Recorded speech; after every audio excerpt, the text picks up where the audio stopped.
السلام علیکم۔ پاکستان بایوگرافی کی نئی ویڈیو میں آپ سب کو خوش آمدید۔ ہم اپنی آج کی ویڈیو میں جس شخصیت کا ذکر کرنے جا رہے ہیں ان کا نام ہے جنید جمشید۔ جنید جمشید خان پہلے ایک پاکستانی گلوکار، نغمہ نگار، ٹیلی ویژن کی شخصیت اور فیشن ڈیزائنر اور اداکار بھی تھے، لیکن بعد میں وہ ایک اسلامی اسکالر اور مبلغ تھے۔ لاہور کی university of engineering and technology سے انجینئرنگ کی ڈگری کے ساتھ گریجویشن کرنے کے بعد جمشید نے میوزیکل کیریئر پر توجہ مرکوز کرنے سے پہلے مختصر طور پر پاکستان ایئر فورس کے لیے بطور سویلین کانٹریکٹر اور انجینئر کام کیا تھا۔ جمشید نے سب سے پہلے وائٹل سائنس کے گلوکار کے طور پر ملک گیر اور بین الاقوامی شناخت حاصل کی۔ ان کے 1987 کے البم وائٹل سائنس 1 میں ہٹ سنگلز دل دل پاکستان اور تم مل گئے شامل تھے۔ البم کی تجارتی کامیابی نے پاکستان کی راک میوزک انڈسٹری کو ترقی دینے میں مدد کی۔ 1994 میں انہوں نے اپنا پہلا solo album Junaid of Vital Signs, جس کے بعد 1999 میں ہماری راہ پر اور 2002 میں دل کی بات ریلیز کیا۔ 2004 میں جمشید نے اپنی انجینئرنگ اور موسیقی دونوں کیریئرز کو چھوڑ دیا اور اس کے بعد اسلام کے لیے اپنی مذہبی سرگرمیوں پر توجہ مرکوز کی اور ٹی وی پر نشید پڑھنا اور CDs پر کام کرنا شروع کر دیا۔ جنید کے پاس جے ڈاٹ کے نام سے کپڑے کی ایک بوتیک بھی تھی، جس کے پاکستان بھر میں اور کچھ بیرون ملک کئی آؤٹلیٹس ہیں۔ آئیے نظر ڈالتے ہیں جنید جمشید کی ابتدائی زندگی اور ان کی تعلیم کے بارے میں بات کرتے ہیں۔ جنید جمشید کراچی میں جمشید اکبر خان کے ہاں پیدا ہوئے، جو نوشہرہ سے پاکستان ایئر فورس میں گروپ کیپٹن تھے، اور نفیسہ اکبر خان جو ریاست لوہارو کے نواب کی پوتی ہیں۔ ان کے ماموں صاحبزادہ جہانگیر لندن میں مقیم ایک تاجر ہیں جو عمران خان کے پاکستان تحریک انصاف پارٹی کے بانی اراکین میں سے ایک رہے ہیں، اور جن کے بیٹے شہری جہانگیر ایک اداکار تھے جن کے لیے زیادہ مشہور تھے۔ وہ PTV کے کلاسک ڈرامے جناح سے قائد میں ان کا جناح کا کردار تھا، جبکہ ایک اور بیٹا کفیل جہانگیر انگلینڈ میں مقیم ڈومیسٹک کرکٹر تھا جو ہرٹفورڈ شائر کے لیے آل راؤنڈر کے طور پر کھیل چکا ہے۔ جنید جمشید کے دیگر رشتہ داروں میں سیاستدان فوزیہ قصوری شامل ہیں جو ان کی خالہ تھی، اور اداکار علی خان ان کے کزن تھے۔ سعودی عرب میں ایک بین الاقوامی بورڈنگ ہائی اسکول سے گریجویشن کرنے کے بعد جمشید ایک فائٹر پائلٹ بننے کے لیے پاکستان ایئر فورس میں شامل ہونا چاہتے تھے، تاہم ان کی کمزور نظر نے انہیں روک دیا۔ اس کے بعد انہوں نے لاہور کی university of engineering and technology میں داخلہ لیا، جہاں انہوں نے میکینیکل انجینئرنگ میں میجر ہونے کا اعلان کرنے سے پہلے ریاضی اور فزکس کیا تھا۔ 1990 میں جمشید نے میکینیکل انجینئرنگ میں گریجویشن کرتے ہوئے بیچلر آف سائنس کی ڈگری حاصل کی۔ آئیے نظر ڈالتے ہیں جنید جمشید کے میوزیکل کیریئر پر۔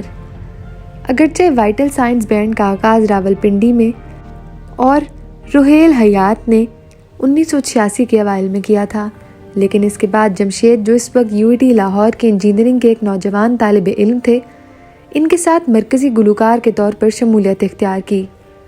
انہوں نے اسلام آباد اور لاہور میں زیر زمین میوزک انڈسٹری میں جگہ حاصل کرنے کے بعد ملک کے مختلف حصوں میں پرفارم کرنا شروع کیا۔ اسلام آباد میں ایک لائیو کانسرٹ میں بینڈ کو PTV کے میوزک آفیشلز نے دیکھا اور ان سے رابطہ کیا، اور national academy of performing arts کی طالبہ رانا کنول کی طرف سے ایک ریکارڈ ڈیل سے نوازا گیا۔ کنول کو ایک اسائنمنٹ بھی دیا گیا تھا جس میں وہ ایک میوزک ویڈیو بنانا چاہتی تھیں اور وہ ایک میوزک بینڈ بنانا چاہتی تھیں۔ یہ بینڈ اسلام آباد چلا گیا اور کنول کے لیے پہلے البم پر کام کرنا شروع کر دیا، جو پھر چہرہ کے نام سے مشہور تھا۔ حیات کے مطابق ہم نے اس کے لیے جو گانا بنایا تھا وہ چہرہ تھا۔ یہ پہلا گانا تھا جسے ہم نے بطور ہستی لکھا اور یہ ہمارے پہلے البم کا حصہ بھی تھا۔ اس دوران بینڈ نے ریکارڈ پروڈیوسر اور براڈ کاسٹر شعیب منصور کی توجہ حاصل کی، جو national academy of performing arts میں بھی پڑھاتے تھے۔ منصور بینڈ سے واقف ہوئے اور انہوں نے اپنے پہلے البم پر کام کیا، جس میں ایک حب الوطنی پر مبنی گیت لکھنے کی قیادت کی۔ وائٹل سائنس کے باسسٹ شہزاد حسن نے کہا کہ ہم نے ارد گرد نظر دوڑائی اور پھر ہمیں جنید کے بارے میں خیال آیا، جو ایک معمولی بینڈ میں تھا، اور وہ بینڈ کے میں سب سے اچھا حصہ تھا۔ وہ ایک بہت اچھے گلوکار تھے اور اپنی خوبصورتی اور بہترین آواز کے ساتھ ایک سچے آدمی تھے۔ آخر کار ان کا پہلا البم وائٹل سائنز 1 ملک بھر میں ریلیز ہوا اور PTV پر نشر ہوا۔ 14 اگست 1987 کو ریلیز ہونے والے ان کے پہلے ہٹ سنگلز دل دل پاکستان اور تم مل گئے نے انہیں قومی شہرت اور اہمیت دی۔ دونوں گانوں نے بڑی تجارتی کامیابیاں حاصل کی اور انہیں تنقیدی طور پر پذیرائی ملی۔ PTV کو دیے گئے ایک انٹرویو میں جمشید نے کہا کہ یہ کوئی ایسی چیز نہیں ہے جو انہیں ایک پیشہ ور موسیقار بنا دے۔ جمشید کا کہنا تھا کہ ان کا منصوبہ پاکستان ایئر فورس کے لیے کام کرنے کے لیے انجینئرنگ کی ڈگری حاصل کرنا تھا۔ ابتدا میں وہ موسیقی سے کوئی تعلق نہیں رکھنا چاہتے تھے سوائے اس کے کہ انہیں صرف ایک مشغلہ سمجھیں۔ 1990 میں جمشید نے انجینئرنگ کی ڈگری کے ساتھ گریجویشن کیا اور فضائیہ سے استعفیٰ دینے سے پہلے کچھ عرصے کے لیے سول کانٹریکٹر کے طور پر ایئر فورس میں بھی کام کیا۔ تاہم روہیل اور شہزاد جلد ہی انہیں دوسری صورت میں قائل کرنے میں کامیاب ہو گئے۔ چارٹ ٹاپنگ گانوں اور البمز کے سلسلے کے بعد بینڈ 1998 میں الگ ہو گیا اور جمشید نے ایک سولو کیریئر کا آغاز کیا جس سے بڑھتی ہوئی تجارتی کامیابیاں حاصل ہوئیں۔ ان کی کامیابی نے under ground rock music industry کو قومی سطح پر پہنچا دیا اور انہیں پاکستانی میوزک انڈسٹری کو فروغ دینے کا بڑے پیمانے پر سہرا جاتا ہے۔ اگرچہ دوسرا البم توقع کے مطابق کامیاب نہیں ہوا تو بینڈ نے اپنا پہلا بین الاقوامی دورہ ریاستہائے متحدہ میں کیا۔ 1993 میں یہ بینڈ ایک بار پھر شعیب منصور کے ساتھ اکٹھا ہوا اور اپنا تیسرا البم اعتبار ریلیز کیا۔ اور اسی وقت جنید جمشید نے PTV کی ٹیلی ویژن مین سیریز کے لیے اپنا پہلا اداکاری کا معاہدہ کیا۔ 1995 کے اوائل میں بینڈ نے اپنا چوتھا اور آخری البم ہم تم ریلیز کیا۔ 1996 کے اوائل تک بینڈ کے اراکین کے درمیان مختلف مسائل اور مشکلات میڈیا میں سامنے آنا شروع ہو گئے۔ اپنے آخری سنگل مولا کی ریلیز کے بعد شہزاد حسن IBM کے ساتھ کمپیوٹر انجینئرنگ کی نوکری کرنے کے بعد امریکہ چلے گئے۔ حیات نے ایک ریکارڈنگ کمپنی بنائی، کوک اسٹوڈیو، جو بعد میں ایک کامیاب انٹرپرائز کے طور پر ابھری۔ آئیے اب بات کرتے ہیں جنید جمشید کے سولو کیریئر کے بارے میں۔ جنید نے اپنا پہلا album Junaid of Vital science 1994 میں ریلیز کیا۔ ریکارڈ پروڈیوسرز نے البم کا نام بعد میں بدل کر تمہارا اور میرا نام رکھ دیا۔ 1998 میں وائٹل سائنس سے علیحدگی کے بعد جمشید نے 1999 میں دوسرا سولو البم اس راہ پر ریلیز کیا۔ اس البم میں کئی سنگلز شامل تھے جو مقبول ہوئے اور حتمی سلیپر ہٹ ثابت ہوئے۔ تمام گانے جمشید کے لکھے ہوئے تھے اور اس طرح کے زیادہ تر گانے ہمراہ پر، نہ تو آئے گی، آنکھوں کو آنکھیں نہیں اور او صنم تمام وقت کی کامیاب اور تجارتی ہٹ فلمیں تھیں۔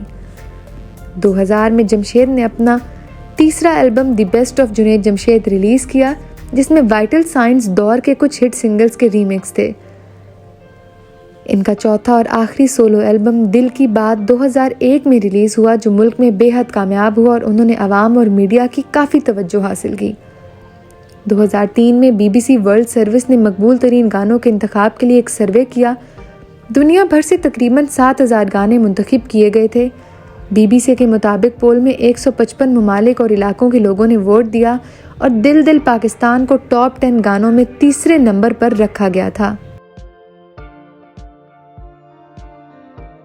آئیے اب اس سفر کی بات کرتے ہیں جب جنید جمشید نے موسیقی چھوڑنے کا فیصلہ کیا۔ 1999 کے اوائل میں وائٹل سائنس کے ختم ہونے کے فوراً بعد میڈیا نے جمشید کی موسیقی سے ہٹ جانے کے بارے میں قیاس آرائیاں شروع کر دیں۔ یہ قیاس آرائیاں جلد ہی دم توڑ گئیں جب جنید نے اپنے سولو البمز جاری کیے اور دنیا کے دورے جاری رکھے۔ 2001 کے بعد جمشید عوام کی نظروں سے اوجھل ہو گئے اور میڈیا کی توجہ سے بچ گئے۔ ان کے آخری 2 البمز مارکیٹ میں اچھی کارکردگی نہیں دکھا سکے تھے اور ملک کی موسیقی کے ناقدین سے کوئی مثبت رد عمل حاصل کرنے میں ناکام رہے تھے۔ ان کے سابق بینڈ میٹ شاہی اور حیات نے انہیں ایک دنیا سے دوسری دنیا میں منتقلی کے لیے گفت و شنید کرتے ہوئے دیکھا۔ وہ حیات سے دور ہو گئے جنہوں نے موسیقی کی تیاری پر کام جاری رکھا۔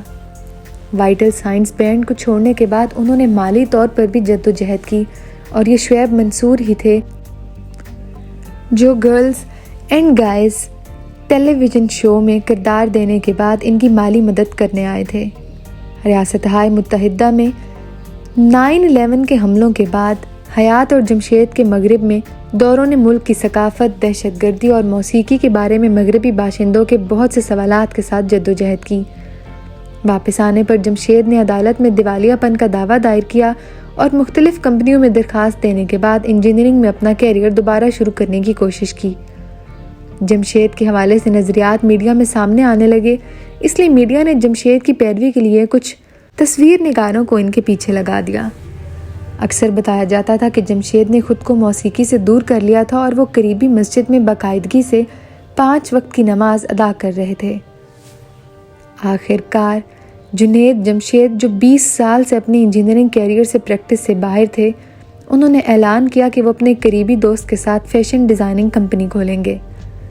2004 میں جنید جمشید نے باضابطہ طور پر یہ اعلان کرنے کے بعد موسیقی ترک کر دی کہ انہوں نے اپنی زندگی اسلام کے لیے وقف کر دی تھی۔ اس کے بعد جنید جمشید نے انجینئرنگ چھوڑ دی اور اپنی آمدنی کو بڑھانے کے لیے انہوں نے کپڑے کی برانڈ جے ڈاٹ کھولی اور کھادیاں، کرتے شلوار کی ایک شکل تھی، اس کو فروخت کیا۔ 2007 میں ایک میگزین میں انٹرویو دیتے ہوئے منصور نے اعتراف کیا کہ جب جمشید نے موسیقی سے منہ موڑ لیا تو وہ بری طرح متاثر ہوئے تھے۔ جنید جمشید کو نئی تبدیلی کے لیے شعیب منصور کا نقطہ نظر مختلف تھا۔ انہوں نے کہا کہ ایک صبح میں ایک اخبار سے گزر رہا تھا کہ میں نے اس میں اپنے دوست جنید جمشید کا انٹرویو دیکھا۔ مضمون کے ساتھ شائع ہونے والی تصویر میں ان کے نئے لباس کو دیکھنے کے بعد میں اسے پڑھنے سے روک نہیں سکا۔ میں جتنا زیادہ پڑھتا گیا مجھے اتنا ہی دکھ ہوا۔ انہوں نے اعلان کیا تھا کہ وہ موسیقی کو حرام ہونے کے قائل ہونے کے بعد چھوڑ رہے ہیں۔ انہوں نے واقعی مجھے بری طرح ہلا کر رکھ دیا تھا۔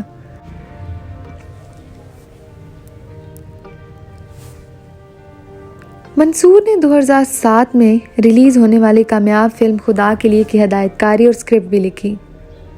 منصور نے کہا کہ یہ فلم جمشید کی زندگی سے متاثر تھی اور انہیں شان شاہد کی جگہ مرکزی کردار کی پیشکش کی تھی۔